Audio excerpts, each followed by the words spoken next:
विधानसभा चुनाव के नतीजों ने भोपाल से लेकर के दिल्ली तक बीजेपी आलाकमान को सख्ते में डाल दिया है, क्योंकि ये वो सीट है जिस पर बीजेपी दूसरी बार हारी है। कहने को तो ये सिर्फ एक विधानसभा का उपचुनाव था, लेकिन इसने मध्य प्रदेश के मुख्यमंत्री मोहन यादव और नए नए प्रदेश अध्यक्ष बने हेमंत खंडेलवाल के चुनावी मैनेजमेंट का गुब्बारा फोड़ कर रख दिया है। कांग्रेस के कुंवर घनश्याम सिंह ने बीजेपी के आशुतोष तिवारी को 6016 वोटों से हरा करके इस सीट पर अपना दबदबा बनाए रखा है, यानी कांग्रेस पार्टी का दबदबा बना हुआ है। लेकिन इस पूरी कहानी का असली विलेन, या यूं कहें कि सुपर हीरो, कांग्रेस का उम्मीदवार नहीं बल्कि बीजेपी के ही कद्दावर नेता नरोत्तम मिश्रा साबित हुए हैं।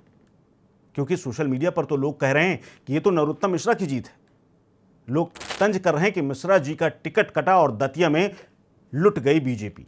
ऐसे तंज कसने को मौके क्यों दिए मिले हैं और किसने दिए हैं, इन तमाम बातों को लेकर के नरोत्तम मिश्रा चर्चा में है। दतिया की राजनीति में 3 दशक से एक छत राज करने वाले पूर्व गृह मंत्री नरोत्तम मिश्रा का टिकट कटना बीजेपी को इतना भारी पड़ेगा, इसका अंदाजा शायद मोहन यादव की टीम को भी नहीं था। लेकिन सवाल यही कि आखिरकार उनका टिकट कटवाया किसने था। बीजेपी ने नरोत्तम का पत्ता साफ करके नए नवेले आशुतोष तिवारी को मैदान में उतार दिया, लेकिन नरोत्तम के वफादार कार्यकर्ताओं ने भीतर भीतर वो गेम बजाया कि बीजेपी चारों खाने चित हो गई। चुनाव प्रचार के दौरान नरोत्तम मिश्रा भले ही मंच पर फूट फूट करके रोते हुए वोट मांगते रहे, भावुक होना कुछ लोग अब उस सबको ड्रामा बता रहे हैं। ये बीजेपी के लिए हार की सबसे पहली बात थी। कहने को तो नरोत्तम मिश्रा ने आंसुओं को पोंछ करके कार्यकर्ताओं से पार्टी के लिए काम करने की अपील की थी, लेकिन लोग चर्चा कर रहे हैं कि समर्थकों ने उसी वक्त कसम खा ली थी कि जब नरोत्तम नहीं तो बीजेपी भी नहीं। अंदरूनी कलह ने बीजेपी का क्या दम निकाल दिया है? ये तमाम सवाल अब दतिया की इस हार के बाद खड़े हो रहे हैं। कांग्रेस में तो चुनाव से एक दिन पहले तक सिर्फ उटावल चल रहा था। कहा यह जा रहा है कि कांग्रेस आपस में ही लड़ रही थी। उन्होंने अपने पूर्व विधायक राजेंद्र भारती को पार्टी से निकाल तक दिया था। इसके बावजूद कांग्रेस जीत गई, यानी पिछला वोट जिस विधायक को मिला था, जिस नेता को मिला था, उसको निकालने के बावजूद भी कांग्रेस में कहीं कोई कमी नहीं आई। आखिर कैसे?